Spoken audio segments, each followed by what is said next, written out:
Fallait pas marcher sur les pieds. Là, je suis plus papa gâteau. Vas-y, fais du bruit pendant que je parle. Essayez. Je dis pas faire. Si t'arrives pas, essaye de le faire. Si t'arrives pas là, fais-le pour la prochaine fois. C'est un podcast différent des autres. J'ai repris une boule. L'os le plus dur du tibia, c'est le tibia. Non, mais va faire boulanger, c'est tout ça.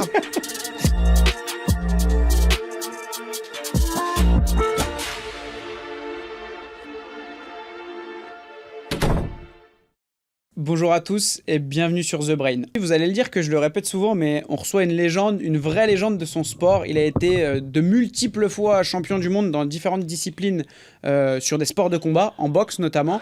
Boxe pied-point. Boxe pied-point. Je suis très très content aujourd'hui parce qu'on reçoit Jaïd Sedak. Bienvenue à toi Jaïd et merci d'avoir accepté l'invitation. Je suis très très content de te recevoir. Tu as beaucoup de choses à raconter pour les gens qui te connaissent un petit peu, donc, que ça soit dans le domaine des sports de combat ou pas. On va revenir sur ta vie entière en fait parce que on a mangé. Ça va être un peu compliqué. Ça va être on va trop essayer court. d'en donner un petit peu. On fera une deuxième partie comme on disait avant. Avec grand plaisir. On va revenir un petit peu sur ta vie. Donc toi, si je dis pas de bêtises, tu nais en 62 à Mostaganem en Algérie. Ouais. C'est à 80 km d'Oran. Ouais. C'est l'Oranie, quoi. Et c'est la mer. C'est que la mer. Voilà, il y a la mer. T'as des etc. kilomètres et des kilomètres et des kilomètres de mer. Et tu arrives donc en région parisienne à Garges-les-Gonesse. Non, en fin de compte, on a débarqué d'abord en Touraine. D'accord. Moi, je suis de Tours au départ. Pas de Tours même, je suis de Joël-les-Tours. D'accord. Et après, plus tard, avec le temps, on a dit à nos parents, on allait arriver sur Paris. Alors, pour nous, Paris, waouh, la Tour Eiffel, tu la voyais à la télé. Ouais. Même si on n'avait que 2 chaînes à l'époque. C'était énorme, Paris. Et en fin de compte, c'était pas du tout Paris. C'est à côté de Paris, c'était Garges-les-Gonesse. Ouais. Et comment, justement, tu arrives un petit peu, tu es issu, toi, d'une grande fratrie. Ouais, 7 enfants. Ouais, 7 enfants. Comment est l'enfance? Est-ce que l'enfance est heureuse? Est-ce que... Magnifique. Magnifique. Magnifique, même avec peu, même, je veux dire, très peu d'argent. Kader, tu dois être au courant, hein. Les Maghrébins qui viennent d'Algérie après la guerre d'Algérie, ils ont vécu, même si il y avait du racisme. Ouais. Aujourd'hui, on dit les médias sont racistes, mais ils ne sont pas plus racistes qu'avant. Ouais. Avant, on avait, comme je me répète, 2 chaînes, mais dans les 2 chaînes, c'était quand ils montraient un fait divers. Ils parlaient, c'est Mohamed qui a fait ci. Quand c'était un fait divers d'une personne autre qu'un Maghrébin, on disait la personne qui en a attrapé, blablabla. Il y a toujours eu du racisme, mais faut vivre avec, parce qu'on a un pays qui est magnifique, même si je suis d'origine algérienne. Ouais, bien sûr. Moi, je suis un Parisien avant tout. Hein. Je suis algérien d'origine parisienne. Et on va y revenir parce que justement, tu as beaucoup côtoyé certains quartiers de Paris. J'adore on en discutait. Paris. Mais sur ta famille, il y a quelque chose que j'aimerais réaborder un petit peu avec toi. On en a parlé tout à l'heure. Tu nous disais que ta mère t'avait donné beaucoup, beaucoup d'amour. C'est que ma maman a mis au monde 5 filles, ce qui est beaucoup, en Algérie. Et le premier garçon qu'elle a eu, malheureusement, je ne vais pas donner les détails, il est mort. Il est mort à l'âge de 8 mois, je crois. Après, elle a remis au monde un autre garçon. Déjà, le premier garçon, pour une famille, c'est énorme. Un enfant qui meurt, c'est dur déjà. Et après, elle a mis un deuxième garçon. C'était le deuxième garçon. Pareil, il est mort d'une saleté. Et moi, 1 an après, je suis venu au monde, j'ai eu la même saleté. Et j'ai vécu, c'est pour ça que je vous disais tout à l'heure, j'essaye de vivre à 100% tous les jours. Tous les jours que Dieu, on l'appelle Bouddha, appelez-le comme vous voulez. Tous les jours que je suis sur cette planète, j'essaye, je dis bien, de profiter de la journée. Quand je me lève le matin, j'ai pas le temps de faire la gueule. C'est pas possible. Je suis content et j'essaie de profiter. Et on l'a vu tout à l'heure, Jaïd, on a croisé plein de gens, là on était dans Paris, il dit bonjour à tout le monde, il joue avec les enfants. Parce que j'ai la patate aujourd'hui. On est bientôt au mois de septembre. Ouais, c'est important de le dire. Je vais avoir 63 ans. C'est important de le dire. Oui, bien sûr, oui. T'es quelqu'un qui, même là on te voit dans le podcast, mais dehors, tu vas vers les gens, tu vas vers les enfants, tu veux jouer avec eux, tu parles à tout le monde. J'ai une approche assez facile avec les gens, c'est que même quand je voyageais à l'époque, et j'avais des combats, j'ai dit n'importe quoi, j'aime bien Tokyo. J'arrivais à Tokyo, moi j'essayais de partir quelques jours avant. J'étais seul, je parlais pas la langue, mais j'avais déjà un contact avec les gens. J'arrivais dans un endroit, même sans parler, un sourire, si on te rend l'appareil avec un autre sourire, c'est communicatif. T'as gagné, ouais, t'as gagné. T'es quelqu'un de très communicatif. C'est ce que J'essaye. En tout cas, c'est l'image que ça a renvoyé tout à l'heure. Et pour revenir un petit peu sur ta famille, parents, quelle profession? On aime bien de poser cette question parce que ça explique certaines choses sur les gens en général. Ma maman, elle était femme au foyer comme pas mal de gens. Quand tu as une maman qui a 7 enfants, elle n'a pas le temps de travailler. Quoi. Son travail, il est déjà sur place, c'est-à-dire chez elle.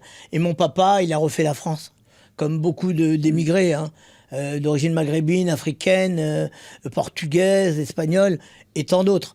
Mes parents ont fait ce qu'ils ont dû faire pour leurs enfants, du côté de maman et mon papa. Et mon papa a en plus refait la France. Quand je dis ils ont refait la France, mon papa, comment s'appelle le truc là?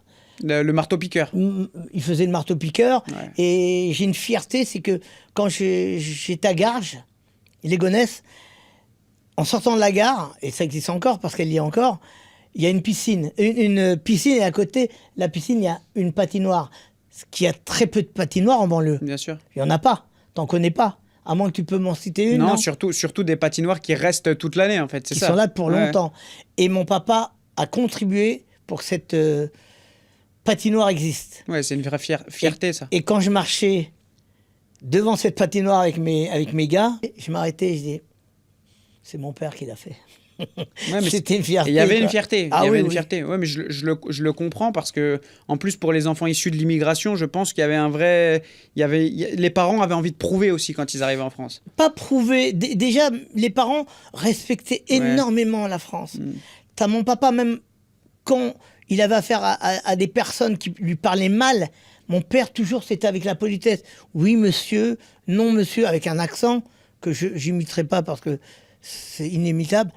Et c'était toujours la chaleur, la gentillesse. Ils nous ont donné des valeurs que je pense qu'aujourd'hui, on n'a plus. Parce que le problème, c'est que nous, je sais pas si c'est un problème, on voyait notre papa se lever à 4h du mat ou 5h du mat, faire la prière, et partir au travail. Et je pense que les gamins d'aujourd'hui ou d'il y a 10 ans, ils voient pas leurs parents se lever.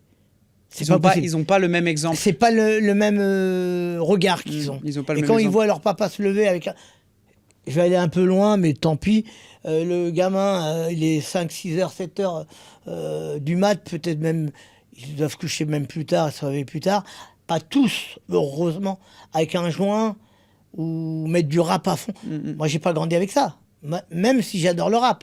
Nous, on a grandi avec des parents qui allaient travailler, qui donnaient des vraies valeurs à la famille, et faire en sorte que nous, on puisse en donner par la suite.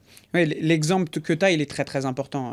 Surtout quand tu es gamin et que c'est le premier regard. Bien sûr. Le premier regard, c'est tes parents. Ouais, c'est pas dans la rue. Même si on avait nos repères en famille, avec la famille, et nos repères, après, on était les gardiens du temple ou les rois dans la rue. Bien sûr, oui. On avait deux vies différentes. On jouait les malins dans la rue, dans notre cité à Garges-les-Gonesse, et dès que tu rentrais chez toi, garde à vous. Oui, je vois ce que tu veux dire. Tu avais deux personnages. Il n'y a ni de cigarette. Moi, je fume pas, j'ai jamais fumé la cigarette. Mais personne n'aurait fumé devant son père. Et aujourd'hui, je vois, moi, des gens, même des jeunes avec la clope, de toute origine, hein, et tout milieu, pas forcément des gens qui viennent de banlieue. Même à Paris, moi, je vois des jeunes, et maintenant, les parents sont de plus en plus jeunes. Et tu vois, le gamin, il a 17 ans. Il se permet plus de choses. Je sais pas s'il se permet, mais en tout cas, il a une cigarette au bec, et il parle avec son père. Et moi, je vais pas dire ça me choque, mais il manque quelque chose. Cette petite autorité, cette petite... Autorité, c'est très bien. C'est ce côté-là, mais je suis d'accord avec toi, parce que j'ai été élevé un petit peu dans ce registre-là, donc je vois ce que tu veux dire. Si on revient un petit peu, tu as parlé de deux personnages, un qui était dehors quand tu étais jeune et un qui rentrait à la maison. Tu as aussi une double vie professionnelle, entre guillemets, puisqu'on l'a abordé tout à l'heure. Tu es un immense champion de boxe, on va y revenir. Mais tu es aussi quelqu'un qui a contribué à développer le monde du hip-hop. Non, j'ai pas contribué, mais j'ai fait partie à cette époque T'es modeste sur ça, quand même. Oui, non, mais en fin de compte, j'ai démarré la boxe thaï par accident. Ouais. Si on doit en reparler. Ouais. C'est pour ça qu'il faudra 2 épisodes. Hein. Ouais. Parce que des fois, moi, c'est des 4 heures que je peux faire. J'ai eu la chance que la boxe m'a apporté tellement. Mais tellement pas juste monter sur le ring. Des cultures différentes. Quand tu vas en Thaïlande, c'est du bouddhisme. Quand tu vas aux États-Unis, dans certains endroits, c'est les chrétiens, vraiment Ouais. très chrétiens. Et chaque endroit où j'étais, j'ai découvert d'autres choses que j'aurais jamais pu vivre dans ma cité en tenant les murs. Parce qu'on a tous tenu les murs, à sa manière. Et c'est vrai que quand on a vécu, nous, ces choses différentes, avec des personnes avec qui on a un vrai feeling, nous, ce qu'on a vécu, c'était super dans la banlieue, dans la cité, quand j'étais pas boxeur. Mais dès que j'ai démarré dans la boxe, en petit, hein, j'étais comme ça. Déjà, je suis pas grand. Hein. Je fais 1m62. Ouais. Mais de mes 1m62, je donne le vertige à pas mal le monde. Et c'est vrai que quand j'ai débarqué pour mes premiers combats en banlieue, et je débarque et je vois pour la première fois le groupe Les PCB, Oui. les danseurs qui travaillaient avec Sydney à TF1, HIP pour les plus anciens, ouais, parce que ça tout le monde ne connaît pas, ouais, Ouais. effectivement. Ouais. Bah, tu le diras. C'était l'épisode sur Eh ben, les petits épisodes sur le hip-hop sur C'est TF1. ça. Ouais. Et c'est eux qui ont fait. Même aux États-Unis, il n'y avait Ouais. pas ça. Ouais. Et j'ai eu la chance de découvrir ces gens-là et les fréquenter. Et eux, ils m'ont donné la culture du hip-hop. T'avais un Et la surnom, cul- tu peux nous donner ton surnom. Moi, je l'ai encore, King Jaïd. Hein, King tu Jaïd, peux l'appeler. ouais. Mais vous pouvez me suivre sur Instagram, faut mettre moi ça. Hein. Ouais, non, mais on le mettra, on l'affichera juste là. Bah, tu vois, je l'ai pas dit Il au est début. juste là, là. Ouais, on Vous le mettra voyez juste là. Jaïd, sans H, J-A-I-D, un peu plus loin, Sedak. C'est ça. S-E-D-D-A-K. En revenant sur le hip-hop, Ouais. si j'avais pas fait de la boxe, premièrement jamais voyagé comme j'ai voyagé. C'est impossible. J'étais au Japon, en Thaïlande, aux États-Unis, New York, Los Angeles, Chicago. J'étais partout. Sans la boxe, je serais peut-être encore en train de tenir le mur, Les murs, ou ouais. peut-être sous un mur. Mais c'est ce qu'on voit aussi chez toi. Moi, on a mangé ensemble avant, comme on a dit tout à l'heure. Est-ce qu'on ne se connaissait pas? Et ce que je vois, c'est quelqu'un qui a énormément voyagé, même si tu nous l'as raconté, mais qui a énormément voyagé parce que tu as une ouverture d'esprit qui est énorme. Et quand on a beaucoup voyagé, quand on a discuté avec les gens, eh ben en général, notre ouverture d'esprit, elle est beaucoup plus Oui, c'est large. vrai. Et, Ah, et tout on le à fait. ressent chez toi. Tu vois, Tout à fait. On le ressent vraiment chez Moi, toi. il m'arrivait des fois de changer d'avion, je sais pas, de Bangkok à Tokyo. Et pour changer d'avion, je rencontre une nana, j'attends, une nana super belle, je me rappellerai tout le temps, super classe. Et je vais lui parler parce que j'ai que ça à faire et j'aime bien parler aux gens. J'ai pas de livre, en attendant, ben, mon livre, c'est la personne qui est en face de moi. Et là, on parle, elle me dit, oui, moi, je suis dans Hong Kong. Ça se voyait que c'était une fille de bonne famille. Et dès que je lui parlais de ah, vous êtes boxeur? Mais ils n'avaient pas l'habitude à l'époque. Aujourd'hui, grâce ou contre le MMA, Ça a mis un peu la lumière sur les... mais le premier, c'est Van Damme, hein, qui a mis la lumière avec le film Kickboxer. Mais bon, passons. Et cette personne-là, tu vois, je retiens parce que je vais aller là, Ouais. rattrape-moi parce que je vais aller là, et après, T'inquiète, je te remettrai dans le chemin. dans le t'inquiète. droit chemin. Ouais. Et cette personne-là, étonnée que je suis boxeur, elle voyait que je viens de Paris, je commence à lui parler, super, elle me dit, qu'est-ce que tu fais là? J'ai dit, ben moi je remonte sur Bangkok. Elle me dit, mais je suis de Hong Kong, Ouais. elle me note son adresse, elle me dit, tiens, si tu veux venir la prochaine fois, me rejoindre, ou venir. Tu vois, j'ai eu des rencontres incroyables, mais jamais j'ai été parce qu'on m'a invité dans un aéroport. Parce que déjà, je suis quelqu'un de très méfiant. Oui, tu fais quand même attention. Tu sais pas sur qui tu tombes. Ouais, bien sûr. On a mis un petit nouveau concept juste pour toi là. Ah, non. On l'inaugure avec toi. Ah. Toutes les 15 minutes, Ouais. on va avoir une carte qui sont juste devant toi que je vais te laisser tirer. Avec un petit défi, avec une question un petit peu D'accord. particulière. Et pas celle-ci. Ouais, t'as fait exprès. Je suis sûr que t'as fait exprès. Mais Aucun. non. Est-ce que j'ai fait exprès? Ah, je pense que t'as Je fait vous entends exprès. pas, attends. Est-ce que j'ai fait exprès? C'est celle-là, tu C'est m'as dit celle-ci, voilà. Tu la tires et si tu peux nous la lire à voix haute. Et puis on va voir ce que ça donne. J'ai pas mes lunettes, alors ça va être compliqué. Sinon, je te la lis. Hein, s'il faut. Ah bah non, mais. Raconte-nous l'échec dans ta vie qui t'a le plus marqué. Ouais, mais je vois pas. Non, t'as pas de. L'échec, Ouais. l'amour, je pourrais dire que j'ai eu des amours comme tout le monde, des hauts, des bas, c'était super. Et la personne est partie, ou je suis parti, et on était malheureux, ou j'étais malheureux, oui. Mais l'amour, tu l'as toujours, moi en tout cas, grâce à ma maman.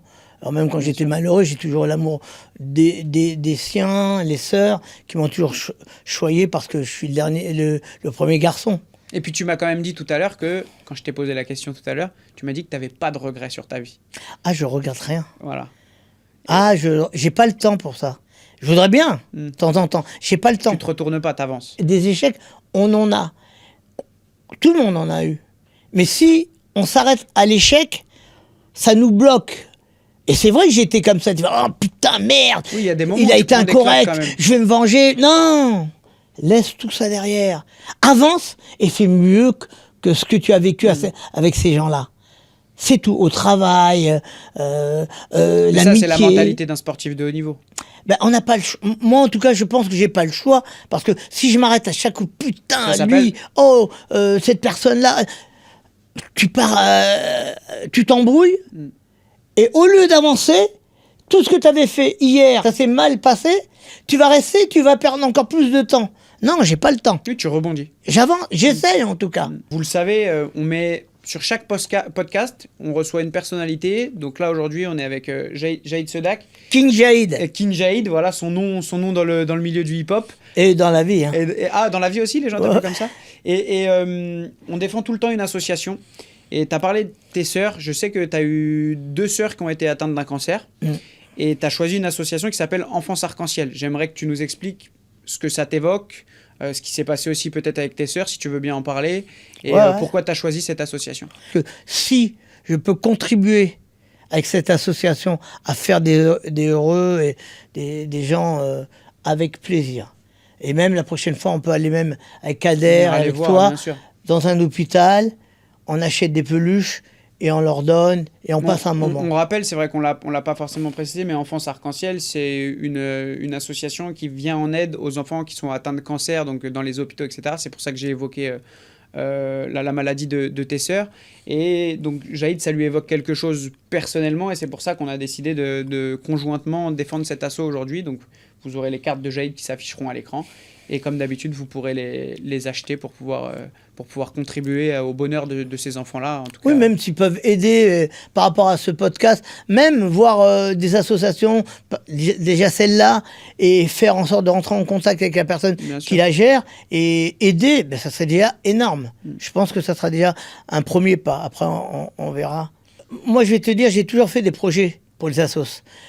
Quand j'ai produit l'album contre le sida, je suis un des premiers à avoir fait un album contre le sida. Avant, c'était toujours les Obispo, Zazie, Goldman. Et un jour, je me suis réveillé, je dis merde, c'est toujours les mêmes qui font des projets pour les assos. Pourquoi les rappeurs qui vendent et qui ont des gens qui les suivent, mais c'est à eux aussi de faire un petit clin d'œil. Et j'ai contacté tous les gens en tant que champion du monde. Les gens, ils me connaissaient, j'allais voir, j'appelais Passy, j'appelais Arsenic, 113, Rof, Diams qui n'était pas connu, D'ici c'est la peste, comment ça s'appelle, Funky Family, Akhenaton, après dans le rail, Faudel, comme il me parlait tout à l'heure de Faudel, il y avait qui encore dedans? Cheb Khaled qui est pas sorti, le morceau n'est pas sorti. J'ai oublié son nom. Le groupe d'Ayam et le titre qui n'est jamais sorti.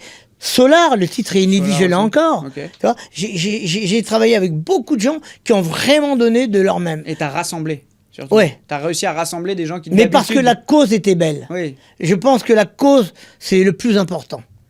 C'est ça. La cause... Et après, tu fais en sorte que les gens vont se réunir. Et j'ai des magnifiques anecdotes. Je me rappelle, on travaillait avec un rappeur qui s'appelle Laura Luciano. Ouais. Qu'on connaît de Marseille. Ouais, de Funky. Pour moi, c'était un truc incroyable. Et il n'a pas de téléphone, ce mec. À l'époque, on n'arrivait pas à le joindre. Et je dis, mais moi, il faut que vraiment je travaille avec lui avant de partir. Il me dit, oui, on l'a contacté. Demain, il sera là. J'ai dit, mais où? Il sera pas loin du studio où tu travailles, à telle heure. Et on peut pas le contacter. Mais il sera là à telle heure. Je dis, ok, mais viens quand même avec moi. Et on y va. Et je vais devant le studio, et j'avance, et je vois une butte. Et je vois un mec, c'est lui, en train de fumer son joint. Et il attendait. Il n'y avait pas de téléphone à l'époque. Et là, je l'appelle, je dis, ah, Laura, ça va et tout. Bonjour. Adorable. Les mecs de Marseille sont adorables. des crèmes. Je dis pas qu'à Paris, c'était moins bien, mais les gens avec qui j'ai travaillé à Marseille, magnifique. Ouais. Que des aventures incroyables. Mais tous étaient cool. Hein. Moi, Arsenic, c'est méga. Stomy, Passy, et j'en passe, c'est des meilleurs. Hein. Et là, il me dit, j'ai dit, on va aller manger. Il me dit, oui, justement, je voudrais bien manger un petit j'ai bout. faim, ouais. Je dis, ben ouais, bien sûr, on va aller au resto, on va se poser. Et bien, mais non, on va aller chez le rebeu qui est à côté. Je dis quoi? L'alimentation, qui est à côté. Ok, il prend un sac, il met des Mars, des cacahuètes, des conneries. Je dis, tu veux pas qu'on... Non, ça va. Moi, j'étais choqué de la simplicité du mec. Il y en a à Paris, je vous dis pas les noms. Ah non, moi je veux manger là. Ah moi je veux être dans tel studio. Ah moi il me faut ci. Il y en a qui m'ont... Lui, le mec, c'est un génie. Moi, il m'a choqué, le mec. Il est en studio. J'arrive pas à y croire. Il n'a rien écrit. Je lui dis le morceau, la musique. Waouh, ça débite. Incroyable. Pour revenir avec les artistes avec qui j'ai travaillé, j'ai des anecdotes à chaque coup incroyables. Ouais, une vraie aventure. Diams n'était pas connu à l'époque, mais pas du tout. Et j'appelle François Danchoa. Je l'appelle, je lui dis, écoute, Dancho, ça te dirait de se poser demain avec une nana qui est pas très connue, mais c'est une nana de la street, quoi. Il me dit, elle s'appelle comment? Je lui dis, Mélanie Diams. Ah, Diams! Et il la connaissait. Il me dit, ah ouais. Ah, elle déchire. Ouais, sans problème. Et ils avaient rien écrit, hein. D'accord. J'appelle Diams, je dis, allô Mélanie, prends ton avion à telle heure, et là, et tu vas à Marseille. Ah, aujourd'hui? Je dis, oui, aujourd'hui. Après, elle prend l'avion, elle arrive, elle débarque. Et l'osmose, moi et DJ Bomb, comment on a produit musicalement la musique, moi et DJ Bomb de Marseille, du Troisième œil. On faisait la musique pendant qu'il grattait le truc, il sortait les mots, quoi. Et là, ça démarre magnifiquement. Elle a fait, pourquoi t'en as pas mis? Et lui rappelle, parce que tu m'as pas demandé, l'ami. Ouais, ils se font des passes. J'étais choqué. Ils se connaissaient pas. C'est ça le génie. Que ça soit en rap, en n'importe quelle musique, en blues, le mec qui fait une fausse note, après il rattrape. C'est ça le génie. Et j'ai travaillé qu'avec des génies et des gens qui avaient du cœur et qui ont cru à la cause. Pour finir, parce que j'ai toujours essayé de donner dans les associations avec mon petit nom. Par rapport à d'autres comme Vincent Lindon, qui ont des grands noms que je connais bien. Mais j'ai toujours essayé, j'ai aidé aussi, on parlait de Smaïn. Et Smaïn m'appelle, il me dit, Jaïd, tu peux passer au tournage? Je dis, oui, il y a un problème. Il me dit, oui, ça se passe pas très bien. Mais il te le racontera quand je te mettrai en contact avec. Je dis, bon, écoute, j'arrive au tournage. Et avant, fallait pas marcher sur les pieds. Pas t'énerver, ouais. Là, je suis plus papa gâteau, calme, ouais. plus cool, rien. Je suis pas speed du tout. Et il me présente les gens, et il me présente un présentateur, Patrick Chin. Patrick. Bon, un présentateur très connu de l'époque. Ouais. Il dit, c'est le parrain d'une association, il y avait des gamins. Et je dis, c'est quoi? Et il me dit, c'est l'association Rêve. Oh, ça m'intéresse. Et le mec prend mon contact, il me dit, si tu veux, tu peux nous donner un coup de main. Une contribution, ouais. Ouais, tu peux nous aider pour rencontrer des gens connus. Et c'est là que j'ai présenté Samina Siri, qui est venu et qui a pris son temps pour aller au musée Grévin, qui est craignos à l'époque. C'était une immense star. J'ai présenté pas mal de gens qui ont donné Obispo, qui a donné un disque platine. Et je peux le dire aujourd'hui, écoutez bien. Vas-y, fais du bruit pendant que je parle, toi. Vas-y, continue. Je parle, vas-y, ça claque les bouteilles. Hein. Bon, et ce qui s'est passé, Obispo, j'étais à Sony Music, et il prend un disque d'argent ou disque platine, je sais pas quoi, qui était, je peux le dire là, c'est la première fois que je le dis, c'est écrit Arthur pour le présentateur. Ouais. Il l'a pris, il m'a dit, Jaïd, prends-le, et tu changes. Et il dit à Sony, vous changez le nom. Toi, qu'on aime Obispo ou pas, moi je dis bravo. La classe. Ouais. Il a préféré enlever le disque pour Arthur et le donner à l'association. Et je dis que ça, c'est ça des bonhommes. C'est un bon, ouais. Et il y en a, et je pense qu'on est tous sur cette planète pour donner à quelqu'un. de près ou de loin, un petit truc, Bien un sûr. sourire. Essayez. Je dis pas faire. Si tu n'arrives pas, essaye de le faire. Si ça n'arrive pas là, fais-le pour la prochaine fois. Ça marchera Ouais, peut-être. je comprends. Mais donne à quelqu'un. Oui, essaye de tendre la main. Mais C'est ce que, ça. c'est ce que nous. C'est pour ça que ce que vous faites, c'est top. Bah, on essaye C'est de. top de chez top. C'est un podcast différent des autres. C'est tout. C'est gentil, merci beaucoup. Non, il n'y a pas de gentil. Non, mais c'est J'ai gentil. pas envie d'être C'est gentil. gentil de le dire. On arrive à 15 minutes encore, Jaïd. Je te Oh laisse là tirer une là. petite carte. Ah oui, tu n'es pas obligé de prendre la première, hein, tu peux aller voir ailleurs. Ah bon, d'accord. Ouais, je parce croyais que sinon, on va Et m'accuser non, et d'avoir triché. un moment, j'ai fait ça. Je voulais prendre celle qui est en dessous. Ouais. Il m'a regardé avec un regard. Il m'a fait. Non. Et il a fait ça. tu Vous fais l'avez comme- pas vu, moi je l'ai Non. vu, il a fait ça. Tu fais comme tu veux. Bon, c'est pour Remets montrer mes remets les lunettes. Ça le fait ou pas? Ouais, t'es beau Hein gosse. Ça Bon, fait bah. intellectuel. Je suis intellectuel, j'écris de la poésie. Ah bah attends, on y reviendra. Alors, Ah je savais oui. pas ça. J'ai produit un projet qui n'est pas encore sorti avec Eric Cantona, avec Johnny Depp, Ok. avec Bob Sinclair, bien sûr, Tchéky Cario. Sur la poésie. Oui. Ok. Et je peux te donner un texte si tu veux là. Ah bah attends, tu vas nous le faire. Alors, demande à Fabio. Ah oui, t'as pris. Oh non, je peux pas. D'enlever son pantalon. Non. Ouais, c'est ça, trafiqueur de questions. Fais voir, tiens. Tricheur. Demande à Fabio de raconter ou de faire la chose de ton choix. Est-ce que tu as une idée? Raconter. Qu'est-ce que Tout à l'heure, tu voulais m'interviewer dans la partie 2. Alors, je te donne l'opportunité tout de Ah suite. ouais, bah, je vais t'interviewer. Tout de suite? Bah, Ah bah, alors t'as après. T'as pas besoin de mes fiches. À hein. la fin, à la Ok, fin. ok, pas Oui. de souci. Comment tu as rencontré Kader? Ah, Kader. Et pourquoi Mais- autour des associations? Alors, il faut qu'on présente Kader, qui est là juste derrière les caméras et qui viendra un jour devant les caméras, mais il veut pas pour l'instant. Kader qui participe au financement de ce podcast et qui a créé la très très belle entreprise Giftasso, qui nous permet, nous, de mettre en avant des personnes qui ont des parcours incroyables à chaque fois, qui me permettent à moi de rencontrer et aux équipes de rencontrer des gens qui nous racontent des choses extraordinaires. Et c'est une rencontre par hasard. Parce Ouais. que Kader, il est un petit C'est vrai que c'est incroyable. C'est C'est par quand hasard. j'ai eu Kader au téléphone, Ouais. je sais plus comment, Ouais. et ça s'est fait qu'on est là tous. Tu sais, je vais te dire, Kader, il est un petit peu comme toi. Il va vers les gens. Bah, et il c'est- va parler à n'importe qui. Il a raison. Sans Merci. Merci pour le n'importe qui. Non, non, mais non. Il va parler dans le sens Ouais, où j'ai compris. il n'a pas de préjugés. Il va Ouais, aller te ouais. parler et il va discuter avec toi. Et, et lui, pour le coup, c'est peut-être une des seules personnes, il y en a eu, mais c'est peut-être une des seules personnes qui nous a énormément tendu la main. Et je le dis souvent. Et ça, c'est très très important pour nous, tu vois. Donc sur la rencontre, voilà, il a une petite fille qui l'a amené. Nous, on est aussi dans le foot, donc il l'a amené. On l'entraîne un petit peu et on s'est rencontrés comme ça. On a discuté. Puis tout de suite, on a le courant, il passe. De toute façon, c'est obligé qu'il passe le courant Ouais, avec Kader. bah, si ça passe Il y a pas, pas tu de, meurs, c'est obligé. faut passer à autre chose. On n'a pas du tout parlé de ce pourquoi t'es vraiment toi, Jaïd, aujourd'hui connu et mis en avant, les sports de combat. Alors tu vas me dire si je me trompe parce que tu as un palmarès tellement énorme que c'est obligatoire que j'oublie des choses. J'ai noté Bon, en gros, vas-y. 3 fois champion du monde de boxe thaï. Non, plus, une dizaine de fois. Ok, Mais bah, des tu vois vrais déjà, titres, parce que j'ai rencontré des vrais champions taille. j'ai mis 5 fois champion du monde de kickboxing et 4 fois champion du monde de full contact. Kickboxing, j'ai boxé dans tous les pays en kick.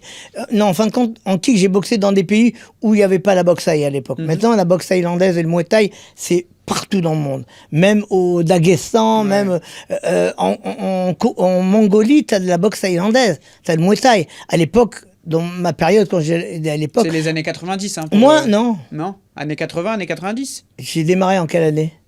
Bonne La boxe. question. Je dirais que la boxe, t'as démarré. On en va quelle voir année s'il a bien fait son travail. Si, t'as démarré assez tard, je dirais. Alors, précisément, je sais pas, je pense que t'as démarré dans les années 80, début des années 80. 1983, mon premier combat. Ah, si, tu me dis non de la tête, c'est Non. ça?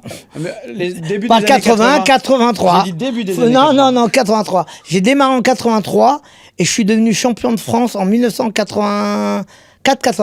D'accord. Oui, Champion donc, de France en boxe thaïlandaise, en muay thai. Après, j'ai enchaîné les championnats d'Europe contre un Hollandais qui s'appelait Plos et que j'ai mis KO au premier round à coup de genou.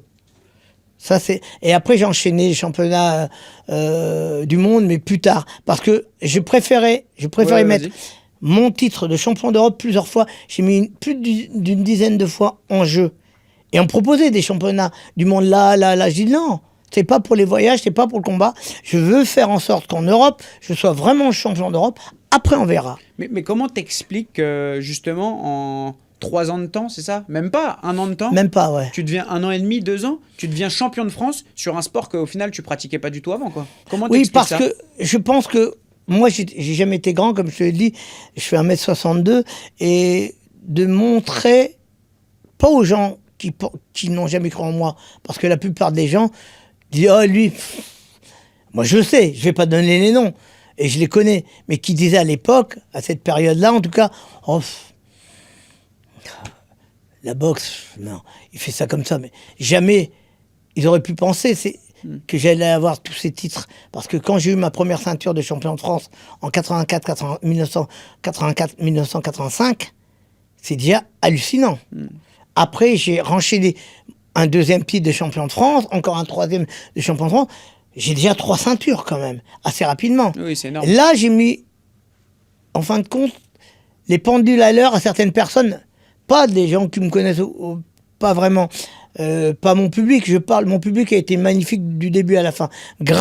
Moi je parle des gens qui étaient du milieu de la boxe et qui disent, oh, il n'arrivera jamais. Ouais. Mais c'est bien, c'est comme ça qu'on avance. Parce que si tout le monde était avec moi, ouais, c'est le meilleur, c'est champion, j'aurais pris une boule, j'aurais pris une de ces boules, j'aurais été arrogant.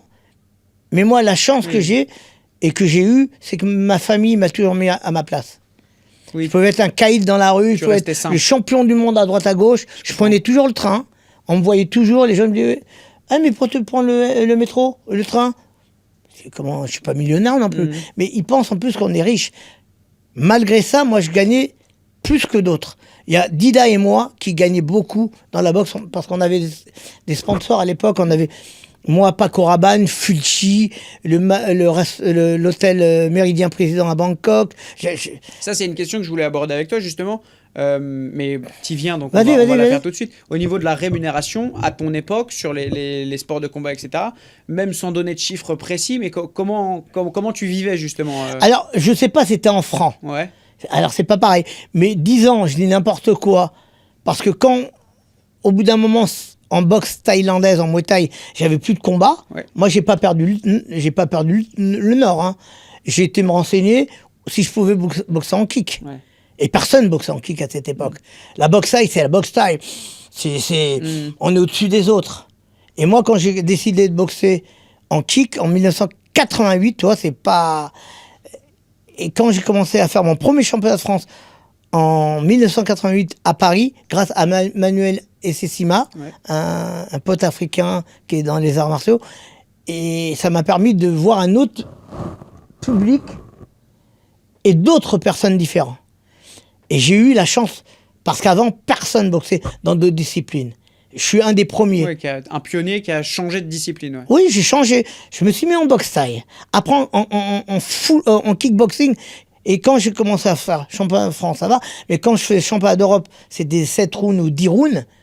Et championnat du monde, comme en boxe anglaise, c'était des 12 rounds. Et tu peux, pour ceux justement, parce que nous, on est un podcast généraliste, comme je te disais tout à l'heure, expliquer la différence entre kickboxing, full contact Alors, et boxe thaï. Le kickboxing, c'est... Comme les Japonais n'avaient pas la boxe thaïlandaise, et comme le Japon, en tout cas à l'époque, ils se sentaient supérieurs aux Thaïlandais, ils ont inventé le sport kickboxing dans les années 50. Est-ce que quelqu'un peut me dire en quelle année la boxe thaïlandaise, le Muay Thai a démarré? Aucune idée. Bon, allez, je vais faire... Dis n'importe quoi. Je sais pas, 1930. Ok, toi, vite. 1932. Toi? 1800 et quelques. Il fait des quiz, Zaid. Moyen-Âge. Ok. Ça date du Moyen-Âge. Parce qu'à l'époque, quand les Thaïlandais se battaient contre les Birmans, ils avaient des épées. L'acier, en Asie, à part chez les Japonais, c'était mou. Ils tapaient, ça se filait, ils se retrouvaient avec rien. Alors, ils ont compris que l'os le plus dur du tibia, c'est le tibia, et ils en ont fait une arme. C'était comme ça que ça se réglait. Et après, les Japonais, dans les années 50, ont dit, nous, on va faire notre sport aussi. Il y aura aussi les poings, non, pas les coudes. Pas de coudes, pas d'accro comme en boxe thaï, pas de type, front kick, et pas d'accrochage au genou. C'était surtout l'anglaise et les shoots.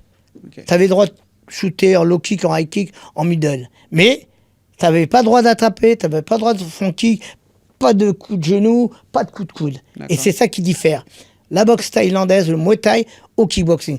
Et le full contact, et je suis devenu champion du monde en full contact, toujours en 12 rounds. Comme en anglais, il fallait avoir un cardio. Ouais, c'est ce que j'allais dire, c'est énorme. 12 rounds, c'est très très long. 3 minutes 3 minutes de 12. Attends. 12 rounds de 3, je ne me rappelle plus exactement. Rien que faire, dans ta tête, quand tu boxes en 5 rounds, et un jour on te met en 7 rounds, déjà tu dis, oh, il y a 2 rounds de plus. Après, on te met en 10 rounds. Après, un jour, tu prends l'avion et tu vas au Japon 2 jours avant, et tu boxes en kick ou en full contact, en championnat du monde, en 12 rounds. C'est très, très, très, très, très long. Ok. Je peux te le dire. Attends, t'as parlé du Japon. Ouais. Et ça m'amène sur une question, parce que je prends des raccourcis avec toi. Vas-y, parce que sinon- ça vaut mieux. Avec moi, c'est simple. Si tu prends une ligne droite, Ouais. au bout d'un moment, On tu est vas mort. tomber. On va Alors, aller va à dans le ravin, gauche, à ouais. droite, Ouais. on revient, on Mais retourne, c'est tu bien. parles du Japon, tu racontes une anecdote dans l'un des podcasts que tu as fait, je crois peut-être dans Gong, sur les Yakuza. Est-ce que tu peux nous la raconter, celle-ci? C'est une histoire incroyable parce que moi, j'adore le cinéma. Et j'ai vécu quelque chose que j'ai vu par la suite dans un film qui s'appelle Le Dernier Samouraï avec Tom Cruise. On va à Tokyo, et quand on arrive à Tokyo, avec les Thaïs, les Thaïlandais, moi je fais Paris, Bangkok, et je reste à Bangkok pour les interviews et pour l'entraînement, le temps d'aller à Tokyo. Mais je vois toujours les mecs, le mec avec qui je vais boxer, grosse star en Thaïlande qui s'appelle Rambo Pansori, quand il boxe c'est avec une tête de mort, un drapeau, une tête de mort. Il est impressionnant. Dès le départ, lui, il avait déjà le show avant les mecs de l'UFC. Hein. Il était bien... il y avait Mohamed Ali, mais qui venait avec le show. Il était en avance, ce Thaï. Les Thaïs sont très... En boxe, ça. Mais jamais, tu vois, un mec venir avec un drapeau. Lui, c'est le seul, parce qu'il a 20 poumons. Quand tu boxes un mec comme ça, tu te dis... et il mettait KO les mecs. Bon, passons. Et on arrive à Tokyo avec toute la délégation thaïlandaise. Mais moi, c'est la première fois de ma vie que j'arrive à Tokyo. Je ne sais pas à qui j'ai affaire. Je ne sais pas du tout.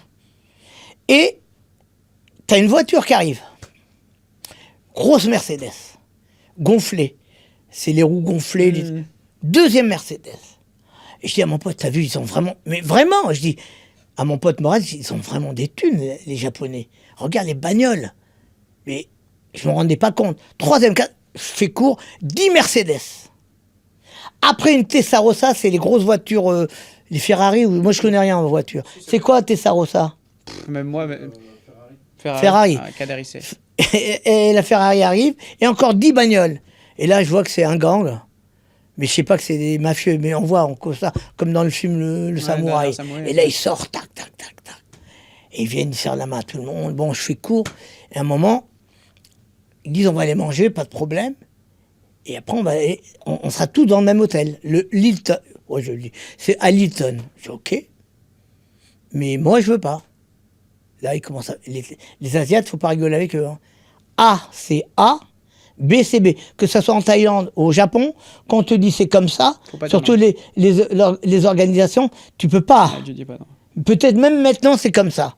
Tu peux pas, on t'a dit c'est comme ça, ton hôtel il est ici, tu dois manger à telle heure, et les journalistes, tu dois les voir parce que c'est comme ça. On a payé ton billet d'avion, on t'a payé pour que tu boxes, et tu dois suivre les règles. Et le contrat, tu le signes une fois que ça arrive. Passons. Je dis, moi, je ne vais pas dormir dans cet hôtel. Je dis, pourquoi? Ah ouais, excuse-moi, j'ai oublié quand le Yakuza vient me serrer la main, parce que je ne sais pas encore que c'est des Yakuza. Mais pas du tout. Et il m'est arrivé autre chose que j'ai jamais raconté dans un podcast. Et le mec, il me serre la main, et là, je sens donne-moi la main. Il me donne la main.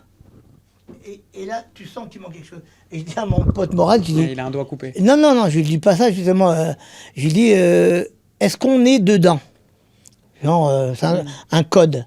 Est-ce que c'est bien ce que je pense? Il me dit, on n'est pas dedans. On est grave dedans. C'était les Yakuza. Et après, une autre anecdote que je raconte, c'est que une fois que je boxe à Tokyo, tout se passe et je reste en plus. Un jour, et là, il y a une vidéo que tu peux trouver sur Internet, on est à Tokyo, on se balade avec mon pote Morad. Et je changeais toujours de manager. C'était moi le manager. Ouais. Je suis indépendant, j'étais indépendant. Mais il y avait toujours quelqu'un que je faisais venir avec moi, Quand même, ouais. m'accompagner, le coach et tout. Ouais. Et là, on arrive dans un hôtel, et là, je vois, au bout de, je sais pas, 10 jours après mon combat, je vois une bande de mecs, et j'avais vu dans les vidéos, et que tu peux retrouver, les Yakuza d'Osaka. Et tu les vois. Et sur mon Insta, tu le verras.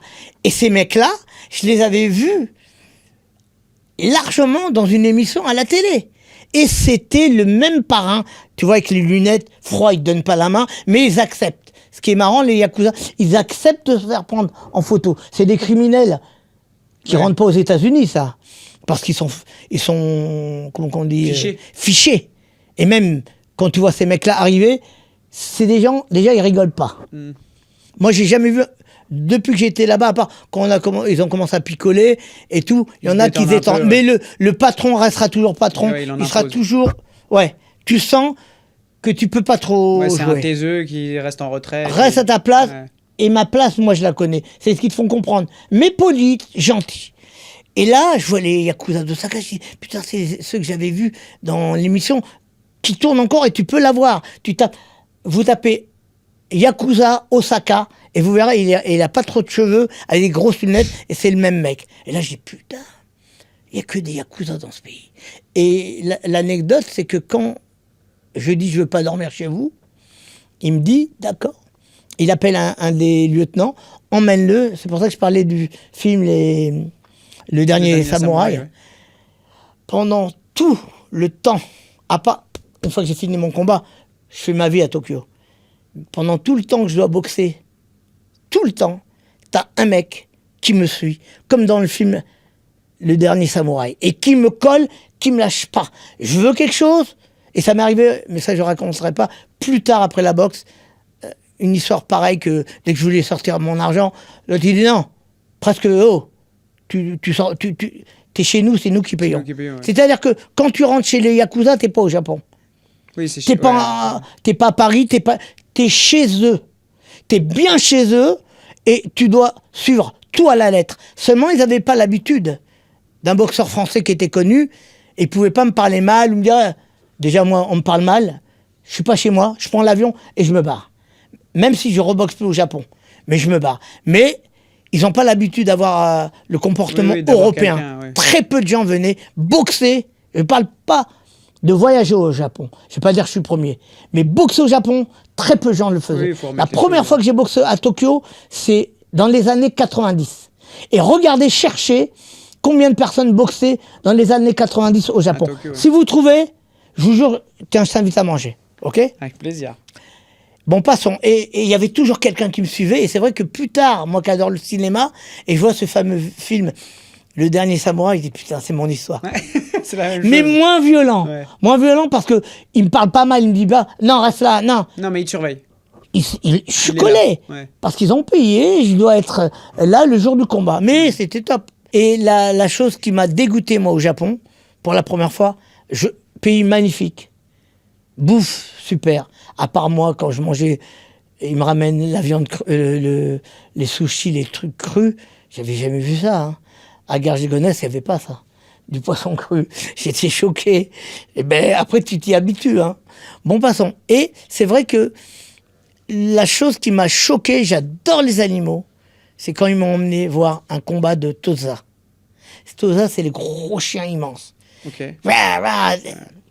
On sent, je dis à mon pote Morad, putain, il décolle là. Ah non, moi je reste pas. Ah non, moi je me barre. Ouais, c'est horrible. On sent des gros chiens qui s'arrachent. Et t'es là, la violence, là tu la vois. Les gens ils parient sur les combats de chiens, les trucs comme ça, ouais. Là c'était un truc privé parce que c'était eux. Ils avaient. La prochaine fois, je te montrerai une photo avec les Ferrari et les cages avec les gros chiens derrière. Immenses. Ah, ils vivaient pas que de ça. Hein. Oui. Ça, c'était, je pense que c'était leur hobby. En tout cas, moi, ça m'a dégoûté de voir des chiens qui combattent et là, ils étaient là derrière. J'étais choqué. Ça m'a choqué. Sinon, Japon, magnifique. Magnifique. C'est New York dans une autre dimension. On va faire un petit jeu, Jaïd. Vas-y, ouais. Tu vas avoir les yeux bandés. Oh, putain. C'est ce qu'on appelle l'interview dans le noir. Le but, c'est d'aller sur de l'introspection sur toi-même. Et c'est que tu ailles chercher des souvenirs qui sont authentiques et que tu nous répondes le plus authentiquement possible. Donc la première question, Jaïd, c'est quelle est la toute première image qui surgit quand tu replonges dans ton enfance? Ma mère qui me fait un sourire. Quelle odeur, à elle seule, te transporte dans un bonheur absolu Chocolat au lait. et dans une tristesse absolue? Chocolat au lait quand je peux pas le manger. Quelle est ta plus grande peur, celle que tu n'avoues presque jamais? J'ai un gros problème, c'est que je suis claustrophobe. À quel moment as-tu vraiment pris conscience de la fragilité de la vie? Le jour où je suis venu au monde et j'ai failli perdre la vie. Quelle est l'émotion que tu caches le plus souvent, celle que tu ne t'autorises jamais à sortir? Ma tristesse. Et enfin, est-ce que tu as peur de la mort? Oh, pas du tout. Je serre la main tous les jours. On est arrivé au bout de l'entretien dans le noir. Tu peux enlever le bandeau, Jaïd. Merci à toi de t'être C'est prêté bizarre, au hein, jeu. c'est super. Hein. Donc on l'a dit, hein, tu as été un multiple fois champion du monde dans différents... Surtout, c'est que j'ai touché à tous les sports. Hein. J'ai été champion en boxe thaïlandaise, en full contact, en muay thai, en free fight, en savate. J'ai touché à tous les sports de combat parce que je me suis dit, à partir du moment où je suis champion de boxe thaïlandaise, il faut que j'essaye de toucher, premièrement, des autres combattants que je ne boxerai jamais dans ma catégorie et qui sont dans mon espace. Mais comme ils sont dans un autre domaine, c'est à moi. Eux, ils viendront pas me voir parce que ils savaient qui j'étais. Quand tu disais Jaïd à l'époque, les gens ils étaient comme ça. Parce que j'étais cool, hein. Moi, je déconnais et tout. Mais quand ça sonnait, j'étais pas là pour faire. Ça sonnait, c'est fini. Quand le combat était fini, je prenais la personne dans mes bras. La plupart des boxeurs avec qui j'ai boxé, c'est devenu mes potes. Ouais, je vois ce que tu veux dire. Je peux raconter une anecdote, c'est que mon premier championnat de France, contre un mec qui s'appelle Ditavong, avec qui je suis encore en contact aujourd'hui, un Laotien adorable, quand je boxe contre lui, je gagne, c'est mon premier championnat de France, et les Laotiens ne sont pas du tout contents. Ouais, c'est le bordel. Qu'est-ce que je fais? Pour moi, comme je suis très fier, dans ma tête, je dis merde, ils pensent que... Moi, je sais que j'ai gagné. Je dis ok, je me déplace dans le club de la personne. Le mec qui avait le club, il s'appelait Somsai. Et je vais voir Ditavong. D'abord, je frappe à la porte du club. Ils ouvrent, j'ai dit bonjour. Ah, Jaïd, qu'est-ce que tu fais? Je venais boxer avec eux, hein, avec son élève. Ouais, avec son élève. J'ai dit, je voudrais parler à Ditavong. Il me dit oui, viens. Et ça, ce que je vous dis, Ditavong, il est encore joignable. Bonjour, ça va, Jaïd? Toi, après les combats, nous, on n'est pas comme la MMA, la rage. Non, il n'y a pas de ça. Il y a toujours le respect. Tu as boxé ton adversaire, il devient ou ton ennemi ou ton ami. En général, c'est ton ami. Il y a du respect, ouais. Il y a énormément de respect, ce qu'on ne voit pas dans l'UFC. Ou dans d'autres sports de MMA. Hein. Et on parle des UFC, il y a plein de fédérations. Il y a plein de fédérations. Tu vois, ils sont là, ils sont mauvais. L'autre, il est là, il frappe le... Ça veut dire quoi? Attends que ça sonne. Et sur le ring, joue au malin. Ça sert à rien. Mais maintenant, c'est la culture américaine qui nous est transmise avec l'UFC. Mais bon, passons. Et je dis à Ditavong, il y a des gens qui ont sifflé et qui pensent que je n'ai pas gagné. D'accord. Je suis prêt à reboxer contre toi. Mais devant son... Mais je l'ai fait plusieurs fois, ça, avec d'autres boxeurs. Oui, t'es allé boxer contre lui dans sa salle. Non, non. J'ai dit, moi, je suis prêt à reboxer contre toi dès qu'on organise et je remets ma ceinture. Tu sais ce qu'il me dit? Adorable, le mec. Adorable. Il me dit, Jaïd, pour moi, j'ai fait ma carrière et je ne reboxe plus. T'as gagné et on passe à autre chose. Oui, pour lui, t'avais gagné. Oui, mais même si j'avais pas gagné pour lui, moi, je sais ce que j'ai fait. Mais j'étais prêt à prouver que je peux la remettre. Parce que s'il dit que j'ai perdu ou j'ai gagné comme ça, non, ben on remet. Tu voulais vraiment... Dans un mois, Ouais. J'ai toujours fait ça. Dès que les gens n'étaient pas contents, ok, je vais les voir, je vais dire, écoute, j'ai même menacé à l'époque, pas menacé, j'ai parlé à Ramon Decker, j'ai dit, moi, je voudrais boxer contre toi. J'ai boxé son gars qui s'appelait Yofat 2 fois. Une fois, je gagne, il a 5 kilos plus que moi. Je gagne, mais c'était très dur ce combat. Ouais. Pour moi, c'est mon combat le plus dur. J'ai perdu du poids, l'autre il était 5 kilos de plus, je gagne, et à la fin du combat, je vais les voir. Coremer qui est encore là. Ouais. Et lui pourrait le dire, le beau-père de... Et je lui dis, moi, je suis prêt à remettre ma ceinture. Lui, tu viens de gagner. Je lui dis, oui, mais là, je vais remettre ma ceinture européenne. Il me dit, mais si quelqu'un organise, ok. Et ils sont revenus à Paris, à Maubert Mutualité. J'ai remis ma ceinture. Par contre, là, on était au même poids. Et la vidéo, tu peux la trouver. Je lui ai pété le genou au 2e round ou au 3e round.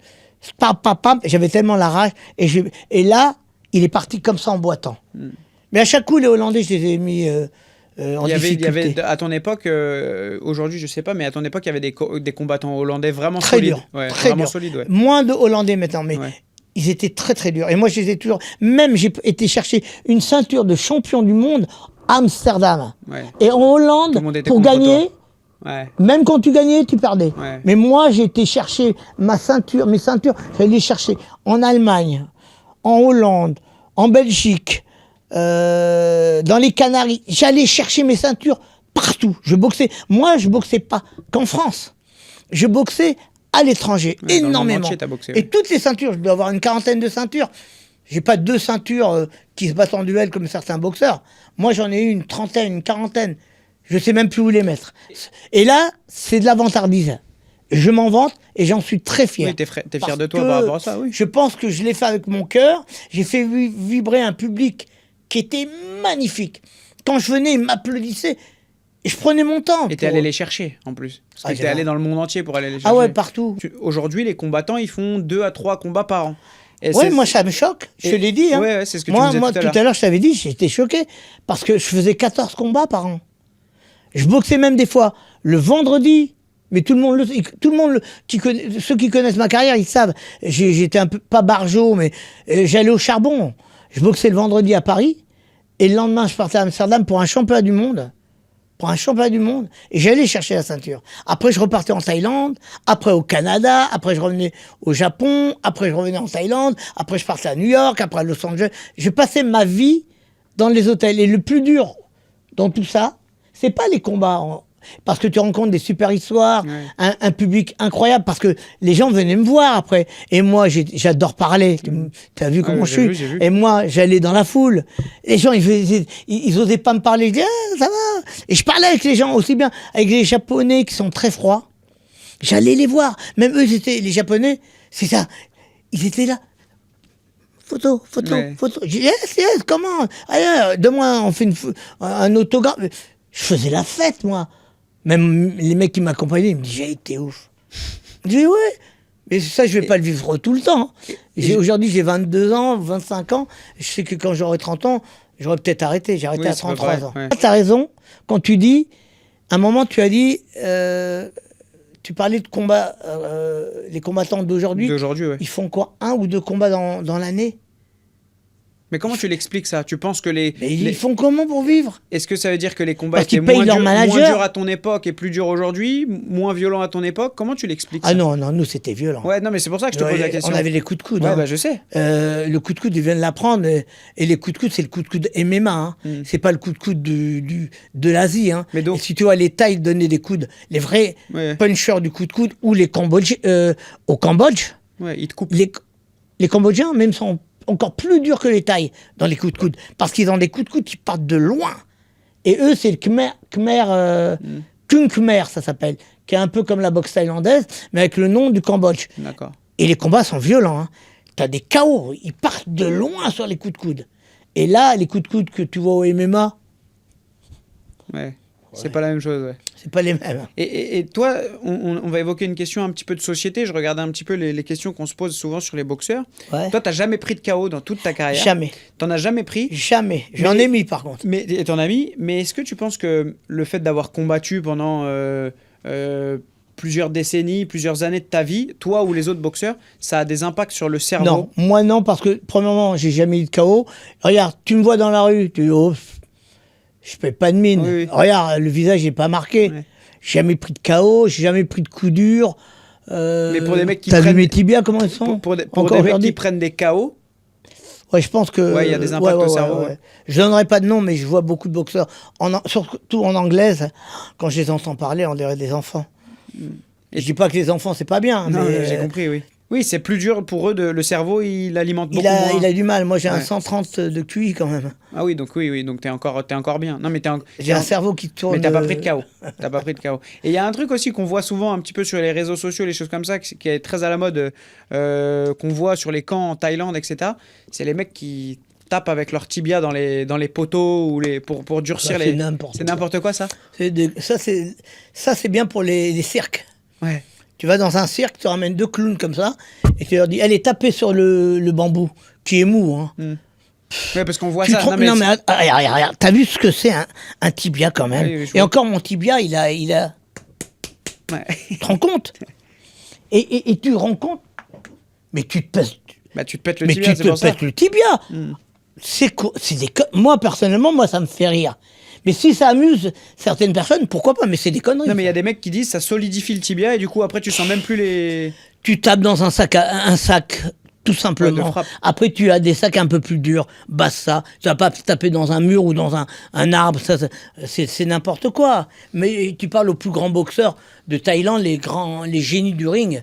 Mais c'est n'importe quoi. Mais si ça peut faire en sorte que ça, comment on dit, gonfle les réseaux sociaux, pourquoi pas? Oui, je ça vois. amuse Ça les fait gens. parler Moi, de- ça m'amuse. Hmm. Mais ça change rien à ma vie. S'ils veulent se péter les tibias, pourquoi pas? Mais la plupart des arbres, c'est pas des Oui, c'est faux fou. trucs. Mais pourquoi pas? C'est Et marrant. On l'a dit, tu as boxé dans le monde entier, donc tu as Ouais. connu des salles bondées, etc. C'est quoi l'ambiance la plus extraordinaire que tu as vécue? Ben, il y a deux. Je vais pas. J'ai eu la chance d'aller dans tous les camps de Thaïlande, de Bangkok, parce que une fois que j'avais boxé un grand champion qui avait 400 combats qui s'appelle Ipi Sigmani et je l'ai ridiculisé. Tu avais du respect. J'ai envoyé un franc kick au visage, un mec qui était une star, c'était une légende vivante. J'ai mis un front kick, j'ai mis un high kick sauté, j'ai mis des trucs, même lui, il s'y attendait pas. Jamais, et même avant le combat, il fait une danse, il essaie de m'impressionner en faisant, je sais pas si tu l'as vu, J'ai il pas vu fait le un combat. genre de ramois, c'est le ramois avec la musique, D'accord. et il fait, et comme si qu'il a un arc. Ouais, il Et va moi je tirer regarde, dessus. je fais, genre je joue le clown avec lui, je prends l'arc, il dit non, je casse, je joue avec lui. Déjà le combat, nous on l'a démarré avant le combat, et il se passe quelque chose. Oui, c'est psychologique. Et ouais, je lui ai montré que même si j'étais pas à son niveau, parce que c'est immense star, il représente vraiment le Muay Thai, j'ai montré que même en représentant le Muay Thai, tu as quelqu'un qui boxe différemment, mais qui a surtout le cœur et qui va Ouais. pas lâcher. Et le moment où je m'envoie le front kick au visage, t'entends les Thaïs font ah. Et en Thaïlande, je suis arrivé après, j'étais le roi. J'étais considéré. C'était plus, on m'appelait pas le farang parce que là-bas on t'appelle l'étranger. Oui, farang. l'étranger, ce que j'allais dire. Moi on m'appelait Jaïd. Hey Jaïd, tu boxes? Oh Jaïd, tu viens dans mon camp. Et j'ai fait tous les camps les Oui, plus t'avais incroyables. gagné le respect et la crédibilité. Grave. Ouais. Et c'est ça, c'est encore mieux qu'une ceinture qu'on te reconnaît. Alors je veux dire, j'ai rien à envier à qui que ce soit. J'ai fait une carrière magnifique. J'ai rencontré des gens magnifiques, des gens vrais, sincères, aussi bien des gens hypocrites et arrogants, mais ça fait partie du jeu, faut l'accepter. Mais autrement, ma carrière, elle est incroyable. Ouais, t'as pris un grand virage pour répondre à ma question sur les ambiances alors.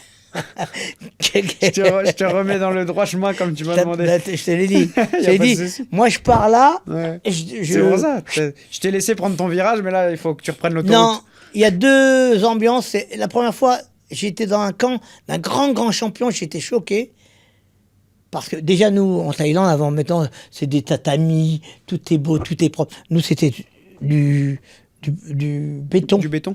Et tu avais 3 semaines pour faire les cloques.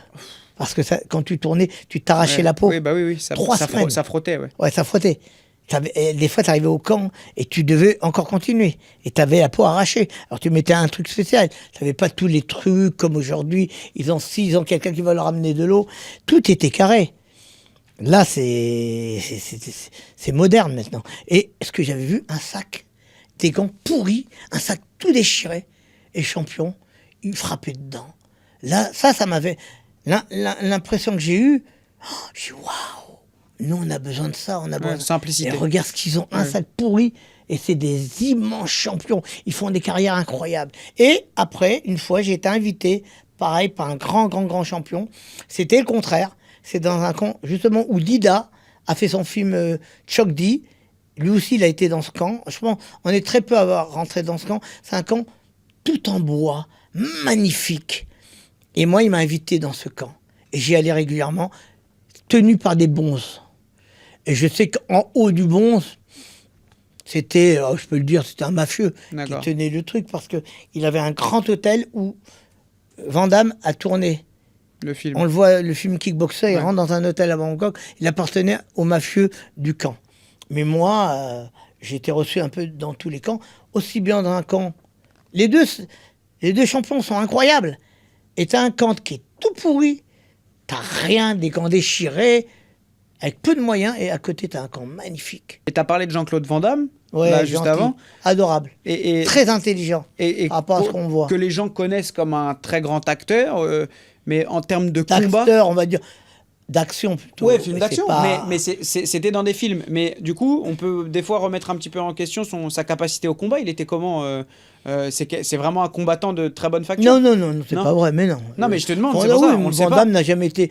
Après, il dit qu'il a fait des championnats de full contact, c'est possible, mais Mhm. en amateur, mais il n'a jamais été un grand champion. D'accord. Lui, ce qu'il a fait, c'est un grand champion dans le cinéma. Parce que le mec, moi, je dis bravo. Puis il a mis en Il vit- avant les sports Ah, de combat. Moi, je veux dire, il y a deux choses qui ont apporté au Muay Thai, à la boxe thaïlandaise.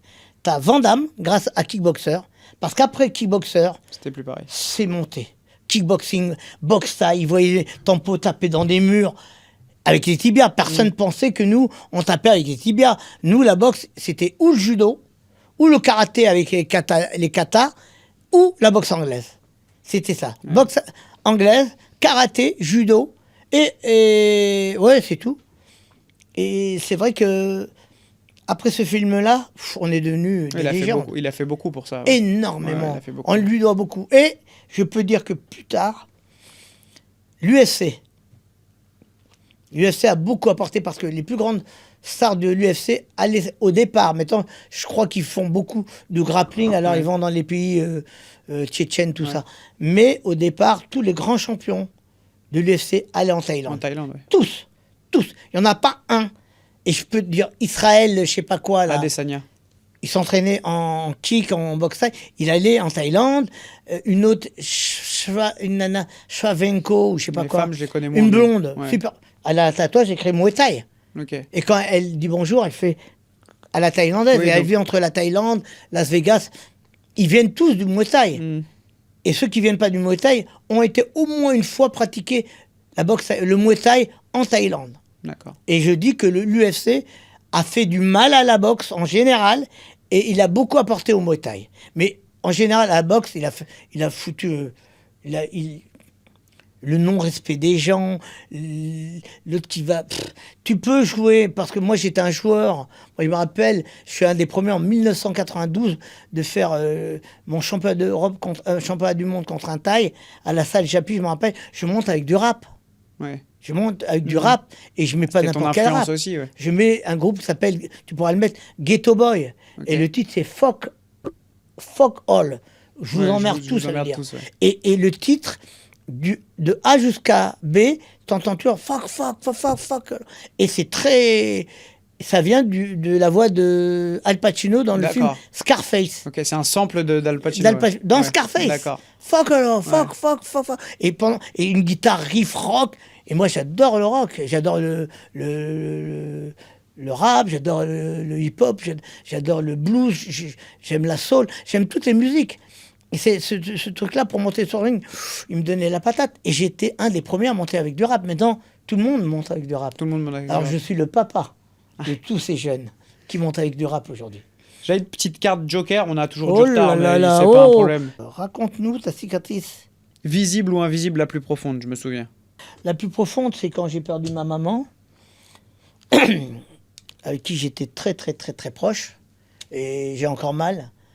Tous les jours, hier soir, j'ai pleuré.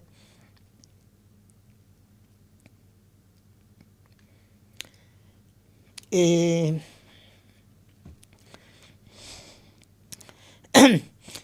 Et j'ai une autre cicatrice visible. Regarde, viens voir. Oui, on la voit dans les cheveux là. Passe ta main. Toi, Oui, on la voit. Oui, oui. je suis tout arraché là. Ouais, c'est déformé.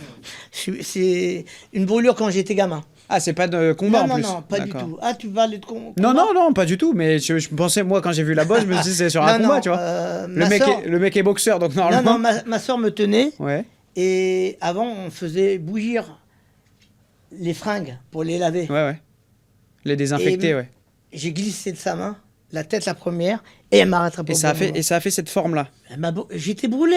Putain, J'étais brûlé. ok. Mais si elle m'avait pas retenu, je serais pas là aujourd'hui. J'avais le visage brûlé. Et elle m'a rattrapé. Et c'est le devant qui est tombé. Ouais, heureusement. Heureusement qu'elle m'a rattrapé. Je serais pas, je serais pas là. C'est pour ça que je dis, tout ce que je vis, je le vis à 100, tout ce que je vis, je le vis à 100 à l'heure. C'est pour ça que je regarde pas derrière. Oui, Parfois, je sais. regarde. Ouais, quand c'est une nana qui passe et qui m'a regardé, bon, et elle s'arrête pas. Non, et puis tu sais aussi que, comme tu nous racontais tout à l'heure, tu as eu 2 petits frères qui sont nés avant toi et qui n'ont pas survécu, malheureusement. Ouais. Et du coup, tu sais aussi que quelque part, tu es un petit peu un miraculé. Quand tu nous racontes, tu avais la même maladie, mais toi, tu as survécu. ouais, moi, je Donc, pense. je Ouais. pense que ça constitue aussi le côté combattant que tu as et C'est pas pour ça regarder que quand derrière. je montais sur le ring, fallait me tuer pour que je Tu perde. t'arrêtes, ouais. Parce que quand je te raconte l'anecdote que Sami Kepchi, il veut jeter l'éponge, Ouais. et je regarde, je descendrai pas du ring parce qu'on est en direct sur Canal+, et il a rangé l'éponge, et j'étais jusqu'au bout, même s'il y avait encore 15 rounds à faire, Tu les faisais, ouais. je les aurais arrachés, coupés, en sang, mais j'aurais fini debout. Et ça, c'est sûr et certain. Ça, c'est sûr et certain. Je vois que tu me regardes quand je fais ça, alors je me remets là. Non, non, C'est non. sûr et certain. Non, je te regarde tout le temps quand tu parles, mais c'est parce que je trouve ça intéressant dans ce que tu dis, parce que c'est peut-être aussi une valeur qu'ont perdu, peut-être, je parle pas des jeunes boxeurs, parce que je connais pas forcément, mais ce truc-là, avec les réseaux sociaux, avec l'avènement de ça, la résilience. Là, tu Oui, nous mais parles attends, de alors résilience. je vais te dire une chose simple. Je le redis toujours dans les podcasts. Les boxeurs des réseaux sociaux, les clowns, il y en a plein. Il y en a plein qui se disent qu'ils ont été champions numéro 1 au Lumpini, Lumpini numéro 1 ou numéro 2 au Rajadamnern, qui sont des stades Lumpini, qui sont un des plus grands stades de Thaïlande. Ouais. C'est les plus grands stades Ouais. de Thaïlande, le Lumpini et le Rajadamnern. Et quand tu les entends de des podcasts, on n'y était pas. C'est facile, raconte ta vie, mais c'est mentir. Et c'est des menteurs, ces gens-là. Et quand tu vois vraiment leur carrière, c'est des mecs qui ont pris plus de KO qu'ils ont gagné. Ils ont peut-être gagné, mais quand je vois ces boxeurs-là, ils ont pris énormément de KO. Moi, j'ai jamais pris un KO. Après, tu peux avoir un accident, un KO une fois, Oui, ça peut arriver. 2 fois. Mais quand on me dit, lui, il a pris 7 KO, arrête, va faire... Non, mais va faire boulanger, c'est plus simple. Ouais. On arrive aussi au bout de notre entretien. Moi, je suis encore Non, une fois, non. c'est toi qui vas dire, mais tu parleras tout seul après, sinon. hein. Bah, c'est ça, moi qui vais faire le podcast. Mais jusqu'à je suis très très content de t'avoir reçu. C'est vrai je te l'ai- Sincèrement Sincèrement, je te l'ai Qu'est-ce- dit. Alors c'est bien, mettons que c'est bientôt, c'est fini là. Qu'est-ce que tu as vu de différent de ce que tu fais d'habitude? Eh ben, je vais te le dire. Moi, premièrement, quand je reçois des gens, je peux recevoir des gens de tous bords et ça va m'enrichir. Même si je suis pas d'accord avec eux, même si Oh, j'ai pas besoin d'être d'accord. Ah bah, t'as J'ai pas besoin obligé. d'écouter. Et ce qui est différent, c'est que on a reçu. C'est pour dire qu'il n'est pas d'accord avec moi. Non, pas du tout. Mais on a reçu beaucoup de public qui était plutôt jeune. Ah. T'es un des premiers vraiment qui a beaucoup d'expérience de vie, qui a voyagé. Encore, j'ai rien dit. Hein. Et en plus, voilà, on n'a pas eu le temps de faire le tour, mais qui a bourlingué. Et donc, du coup, il y a une résonance quand même sur ton expérience. Tu donnes pas de leçons. Non, j'ai pas le temps. Tu donnes pas de leçons. Pas le temps. Tu nous exposes ce que tu connais, ce que tu sais. Je pense que tu es quelqu'un qui tend la main aussi. Donc, Ouais. c'est ça que j'ai aimé. Et quelqu'un qui parle facilement. Moi, j'adore ça. Parce que, comme je t'ai dit, on fait aussi The Brain pour qu'il y ait un enrichissement Bah oui. de la communauté qui nous suit et puis de nous-mêmes. Donc je te remercie vraiment chaleureusement, c'était vraiment un plaisir. Ben, Vraiment. moi aussi, c'était vraiment agréable. Et le lieu est sympa. Ben, j'ai passé un bon moment. Kader qui nous invite peut-être. On remercie aussi Cédric et le studio Wacket Cédric, qui nous il est accueille, on où le fait jamais. Mais il est Bravo tout au fond. Cédric. Mais merci beaucoup. Et puis pour finir, on en a déjà parlé un petit peu tout à l'heure. Si toi tu devais nous envoyer quelqu'un pour participer à ce... Ben oui, moi j'ai contacté déjà Smaïn. Mais sans parler forcément de personnes, mais quelqu'un que tu verrais bien dans ce format-là de discussion Ben, et qui collerait quelqu'un bien. qui est mon pote dans la boxe, c'est l'ange blond Guillaume Carner. Ouais, on en a Et parlé qui tout à est l'heure. carrément différent de moi. Il pense différent. C'est mon gars, hein. On Mhm. se connaît, on est frères, quoi. Mais c'est avec lui que j'étais pour la première fois en Thaïlande. Et il a une autre pensée. Il est plus posé que moi. C'est le contraire. C'est le yin et le yang, Ouais. tous les deux. Là, bah, Ouais, moi je le verrais bien. Après, Smaïn, parce que c'est un mec qui a beaucoup bourlingué, on s'est connu avec Smaïn dans les halles.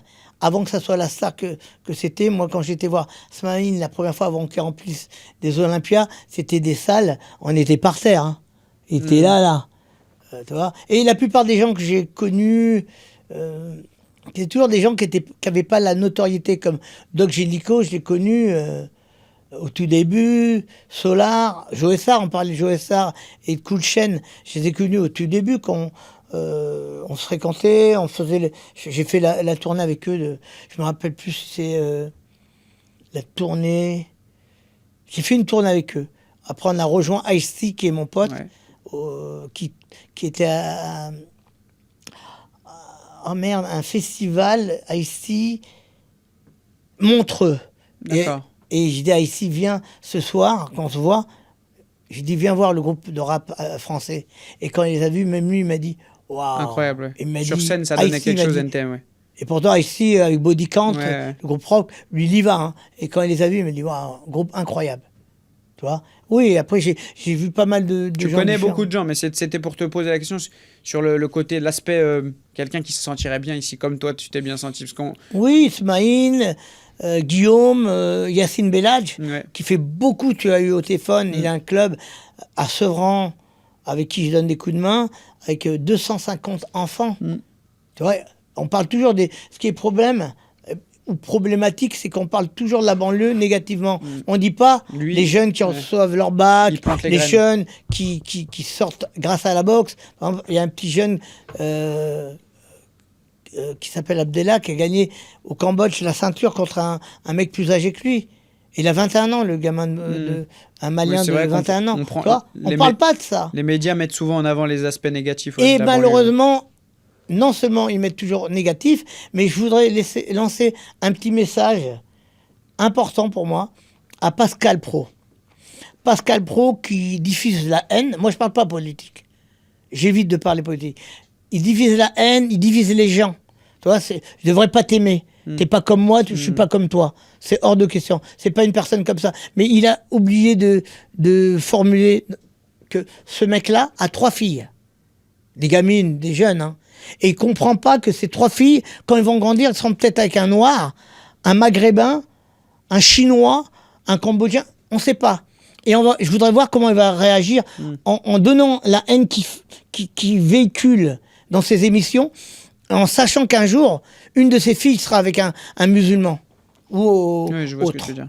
Ça, c'est un message que je voulais dire. Même si ça n'a rien à voir avec ton Non, émission. mais ça a quand même à voir finalement parce Ah que ça a quand même à voir parce que le discours qu'on veut entendre, effectivement, il se veut rassembleur et pas séparatiste parce que on est déjà dans une société qui divise beaucoup de par les médias, de par les gens. Même les gens se montent les uns contre les autres pour Oui, mais c'est les médias. pour des surtout. origines ethniques, des religions, mais des c'est choses les- comme ça. c'est les Mais médias. Voilà, en grande partie.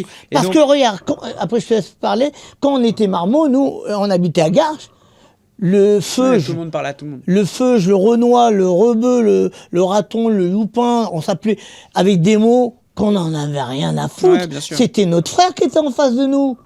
On disait, ah, c'est un juif, ah, c'est un musulman, ah, c'est un chrétien, ah, c'est un bouddhiste. On n'avait rien à secouer. C'était notre frère. Quand il tombait par terre, il avait mal. C'est toute Ouais, tu la regardais pas bande ça. des gamins qui pleuraient. Quand un de nos potes qui s'est fait écraser avec son scooter, je donne pas la race, c'est pas important. Mais on a tous pleuré parce qu'il est mort. On a tous pleuré. C'est notre frère qui est mort. Oui, il n'y avait pas d'histoire de. Il n'y avait pas de race, il n'y avait pas de religion, il n'y avait pas de couleur, il n'y avait rien de tout ça. Et aujourd'hui, malheureusement, à cause de médias, et c'est ces médias qui font en sorte de nous diviser. Mais moi, je ne rentrerai pas dans le jeu. Alors, tu es mon frère, viens dans mes bras. Avec plaisir. Tu vas me faire une bise. Merci beaucoup. Merci d'être venu. C'était un plaisir. Ben Merci moi, à toi. pareil.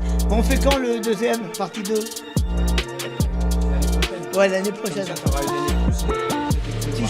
Si je suis...